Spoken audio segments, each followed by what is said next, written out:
Hey everyone, thanks for being with us at the Caring Conference. Our next presenter, Cynthia, is going to talk to us about how she used art journaling to manage her anxiety. Cynthia. Hello, everyone.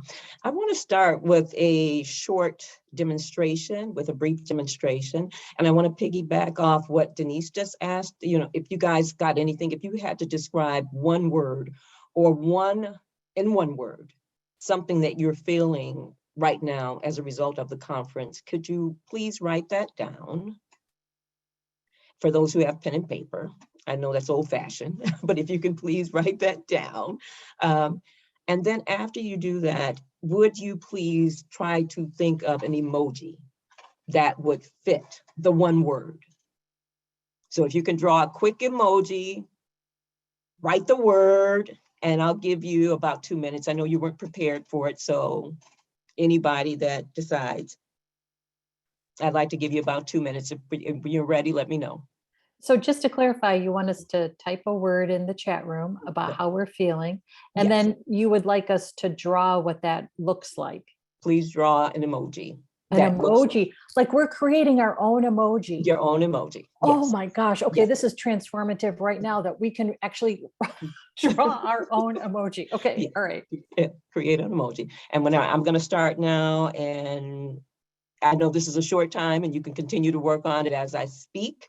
And that's actually helpful. If you're doodling as you're listening is actually more important. So you can keep writing, but can we start right now? I want to give you 2 minutes just to concentrate on just getting an outline of an emoji. Okay. If you're ready, you can start. And Cynthia, can people hold up what they've drawn? Yes, I would need you to. Are you going to ask us? Are you going to ask us to do that? I want us to see. Can we please show each other? Please show us what you've drawn. That's the fun part of all of this. I'm about 5 steps behind you, Cynthia. So, okay, I'm going to just start drawing now. Okay. Start drawing.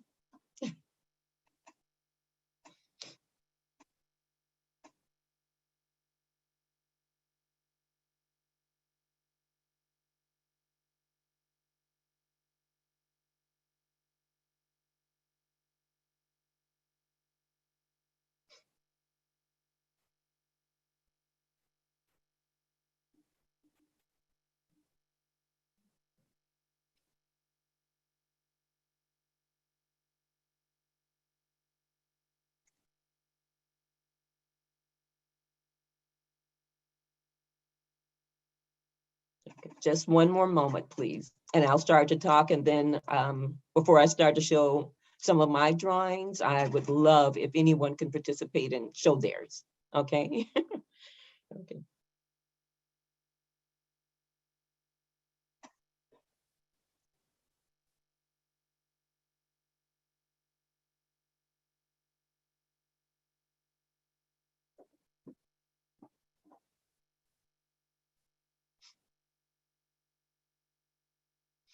Okay, I'm going to start my presentation and give you a few more minutes. I'll ask you guys if you can hold up, and Denise, she can see you guys, so she can tell me if we can take a look at some of them, or just she can maybe even describe what she sees, or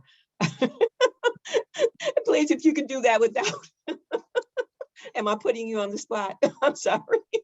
That's okay. Oh my. Oh, you know what? I'll hold up mine too. Patty. Yeah, oh, you can see him. Okay. Oh, I'll hold up mine too. I did a really basic one, but I want to let you know mine felt complete. Oh, wonderful, wonderful, wonderful. Oh yeah, look at that. Okay, so, oh my gosh, iPad 2. I'm so sorry, I don't know your name. You just come up as iPad 2, but you had a full person. You didn't just have a iPad 2. Can you hold it up again? You had a full person. Debbie, you had an awesome one. Yeah, see the full person. It's like a celebration. Wow. Yeah, happy. Nice. Okay. Yeah. Oh, Nice. this is. Oh, Okay. I love this. Oh, I love this. Thank you guys so much for that. So participating it was my way of giving you a brief overview of how you can come into the moment at any time of the day. You know, just you can transform your own moment by just writing down how you're actually feeling and just doing something creative. And it only takes a few minutes, but it should bring you right back into the room. Okay. So with my transformation, back in November, I became a little restless, and I decided that I wanted to change everything in my life for 2022.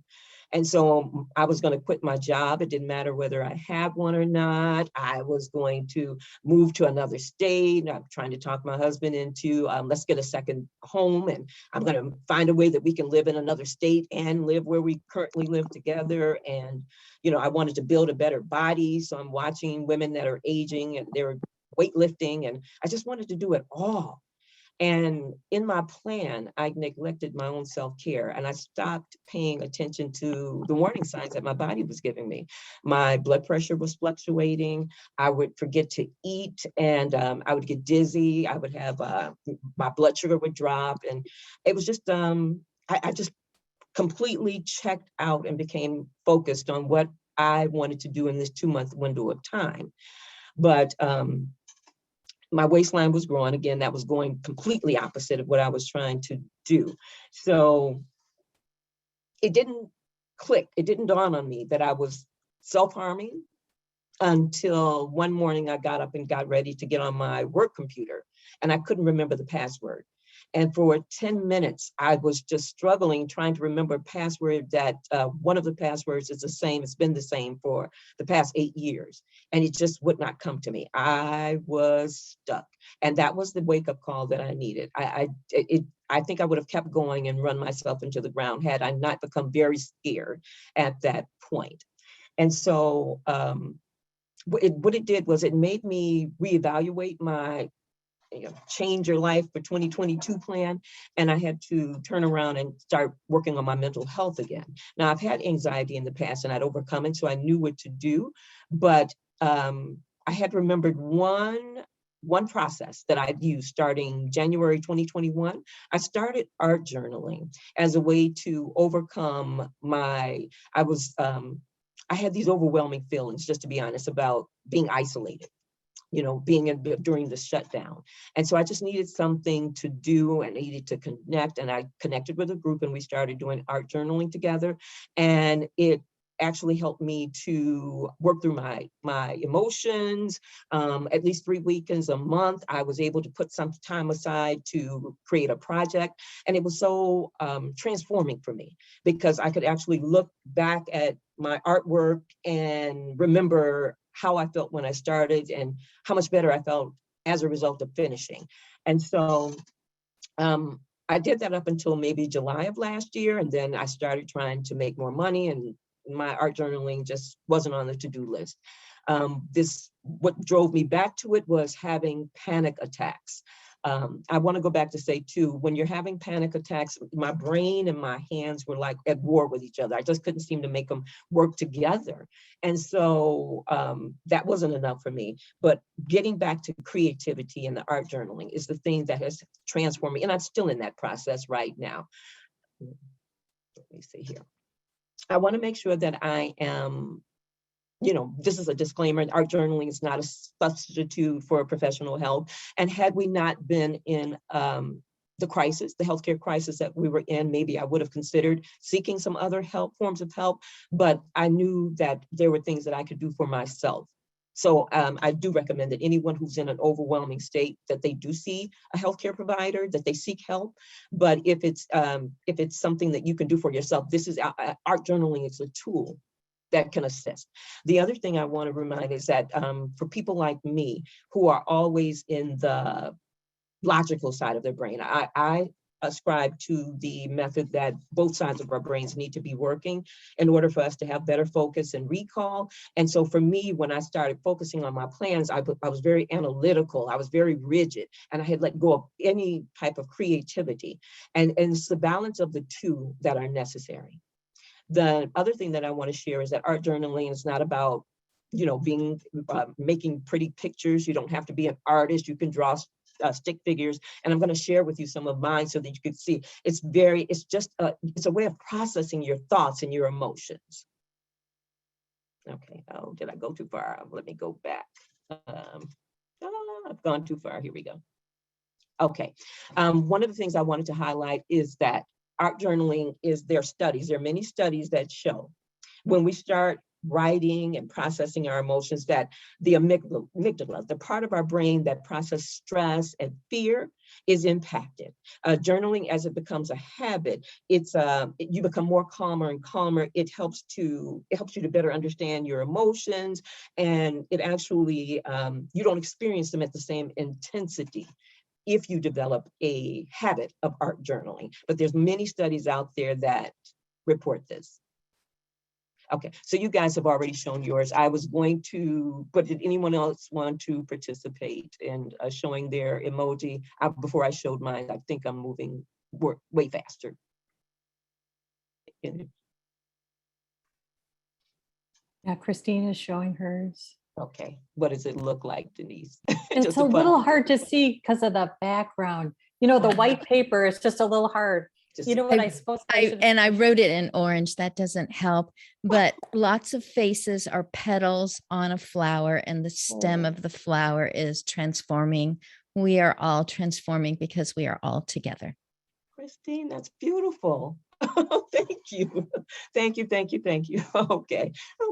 Well, what I wanted to do here was, these are some of the art journaling and some ways that you can use it. So you don't have to just set up, you just don't have to use it for emotional, but it does help in a meditative state. It puts you in a calmer state. This is a message from Joyce Myers, and this is just my way of just taking notes as I'm listening to YouTube videos. It's my way of, when you're listening to podcasts, you can take all kinds of notes, add color. You don't have to make it special. And then after you finish listening, you can color through. And what it does is it helps you remember certain points from from whatever it is that you were looking at.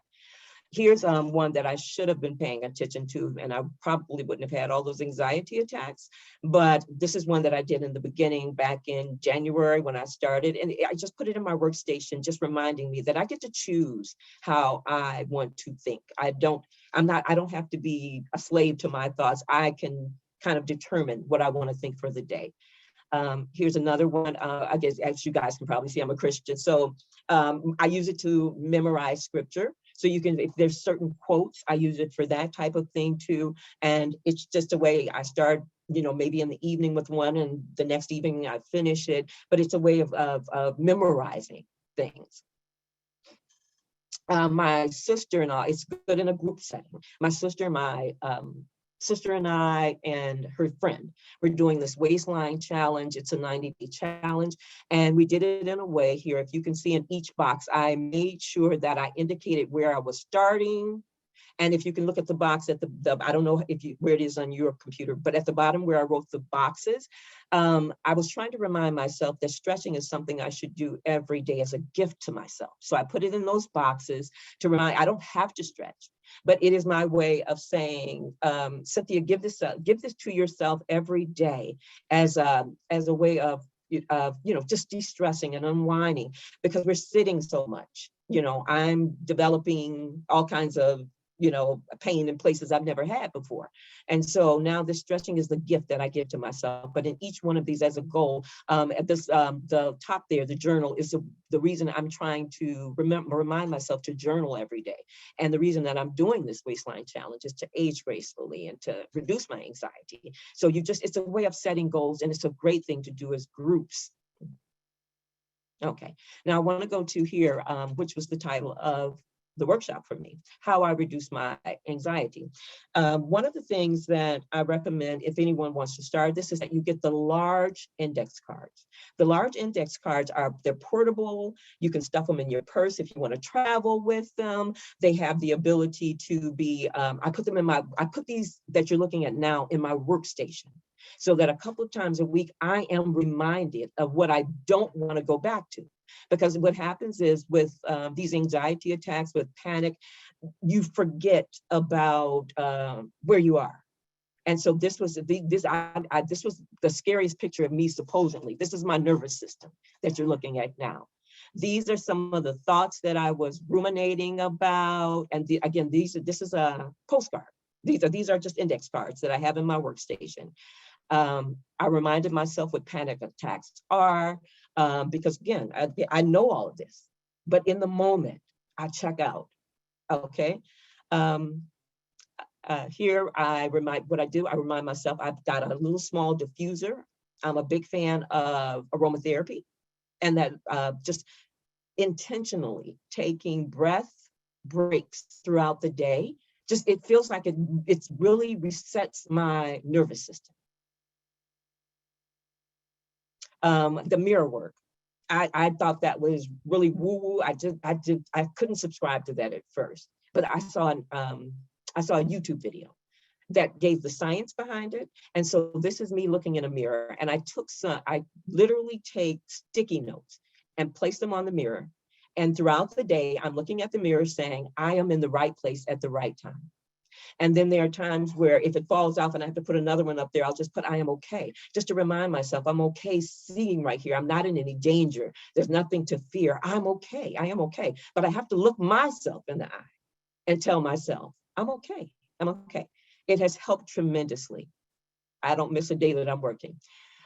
During these past 2 years, I was just the news. I was just soaking it up, everything that was coming through. I wanted to be informed.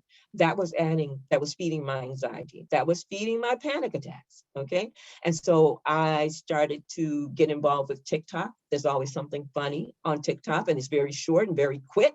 And it can get me right back to my work, because my panic attacks were only happening during my workday, interesting. So I could always just kind of, shift over to something that didn't take a lot of my time. And dancing. Everybody probably knows this, but physical activity boosts those neurotransmitters, those endorphins.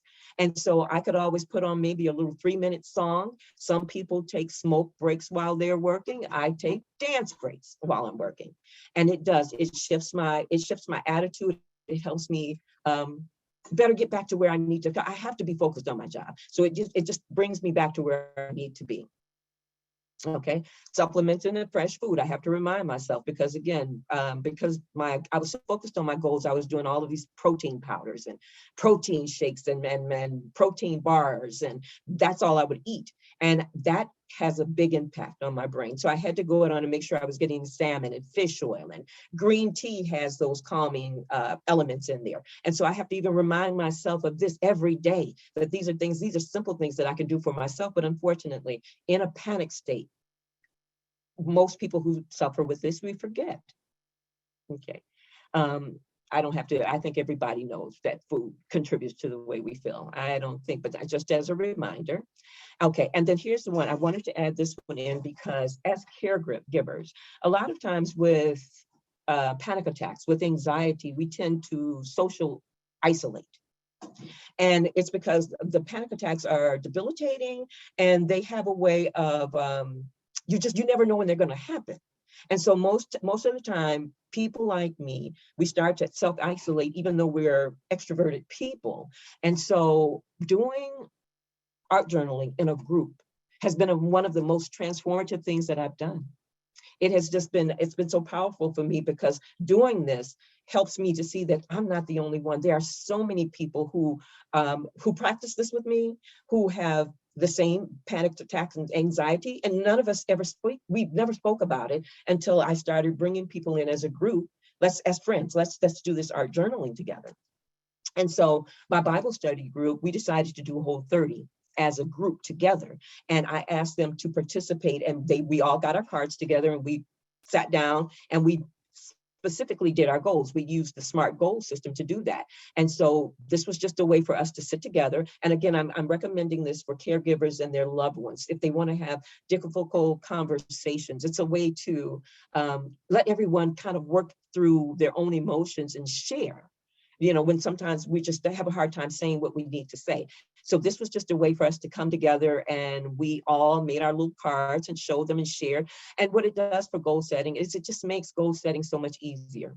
So I want to make sure that when I wrap up here, that one of the things that I am running into, it just seems to me like it's pervasive, that a lot of us don't have conversations around emotions. And for me, I lacked emotional literacy.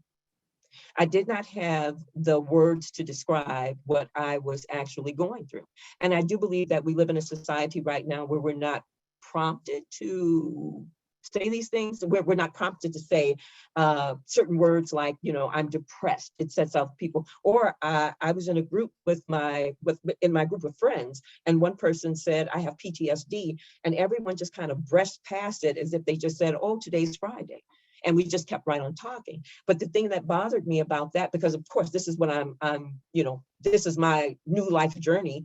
I had to say, let's go back. You know, she just said she had PTSD. What does that look like? What does that sound like? And she couldn't describe it. And that's like so many people. And so as caregivers, I want us to be more conscious of helping people to build that vocabulary about their emotions, being free and having these conversations that we're free, because that's the only way that we are able to heal.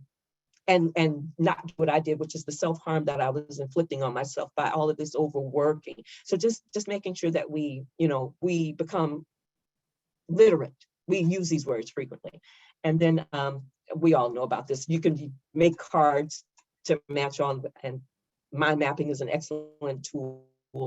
And the last thing that I wanted to share, let me go back here with this one, is when I start this, many people will ask me, where do I start with my art journaling?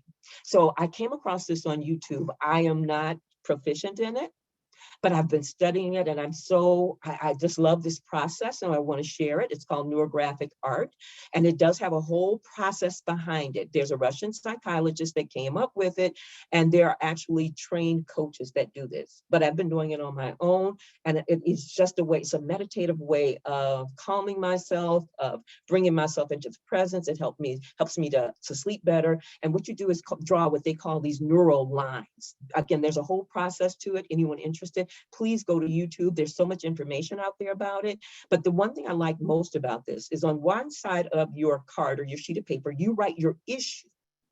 On the other side, you draw the neurographic art. You do the neuro art. And so as you're actually, with this issue on the one side of the piece of paper, you're actually reframing. It has a way of helping you to see whatever that issue is a little differently. And I took a couple of that because mine aren't really this nice. Here's a couple from Pinterest. This is what the finished work could look like. Okay. And so I just think it's an awesome, I just recommend that all caregivers and their family members begin to do some art journaling. It's just an awesome way to bring groups together. It's an awesome way to work through your own feelings, through your own emotions. And anyone who has any questions or need any prompts or some support around this, I put my name and my email address there. I'm more than happy to support. Again, this is a journey and I'm still on this transformation journey, but I want to be with others who want to transform in this way too. So please join me. So Cynthia, Patty was holding up some of the artwork she created based on that. Oh, you do it? Yeah. Oh, right. Yeah. Can you see Patty's? Yes, that's Okay. beautiful.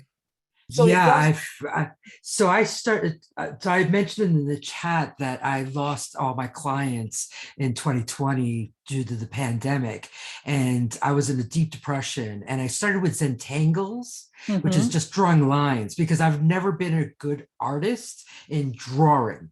So Zentangles for me, drawing lines, just really soothed me and calmed me. And then I learned about the neurographic. I love this, love it. So thank you so much for your presentation. It was amazing.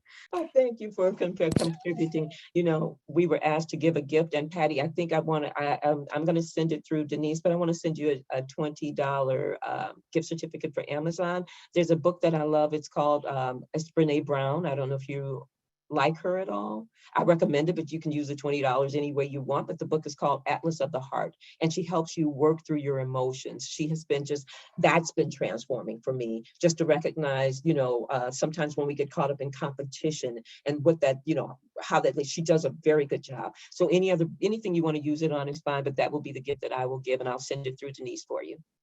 Yeah.